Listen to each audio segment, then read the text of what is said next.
দুনিয়া থেকে চলে যাওয়ার পরে সেই হাদিসটি সহিহ মুসলিমের তিনটি আমল, একটি হচ্ছে আউলমেন ইউনতাফা বিহি, সেটা সীমিত আকারে হইতে পারে নয় যে যা আলেম, ঠিক আছে, যিনি আলেম, যিনি দায়ী, যিনি খুব বেশি পরিমাণে কাজ করে, যে যত বেশি করেছে তত বেশি সে লাভবান হয়েছে ইন্তেকালের পরে বা হচ্ছে।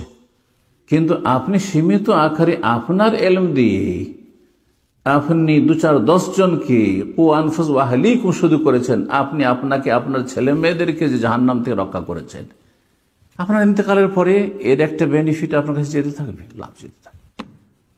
এই জ্ঞান চর্চার জন্য আল্লাহ রাব্বুল আলামিন যে এই ব্যবস্থাগুলি করেছেন, এই জন্য সকল স্তরের ভাইদের জন্য, এই মসজিদের সাথে যারা সম্পৃক্ত তাদের শুকরিয়া আদায় করি, এবং যেসব ভাইরা এসেছেন এখানে, বোনেরা এসেছেন, সকলে শুকরিয়া আদায় করি। জাযাকুমুল্লাহু খাইরান, আল্লাহ আপনাদের ভালো করুন।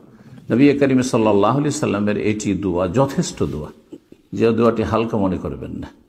মানসুন আলাইহি মারুফুন, কেউ যদি কোনো ভালো কাজ করে যাতে আপনার উপকার হইল, আপনার দিনের উপকার হইল, ফাকাল আলী ফাইলিহি জাযাকাল্লাহু খাইর, যে উপকার করলো, কাজে আসলো আপনার, তাকে যদি উদ্দেশ্য করে একটা নেক দোয়া দেন, আল্লাহ আপনার ভালো করুন, আল্লাহ আপনাকে ভালো প্রতিদান দিক, ফাকাদ আবলাগা ফিসানা, যথেষ্ট আপনি করলেন।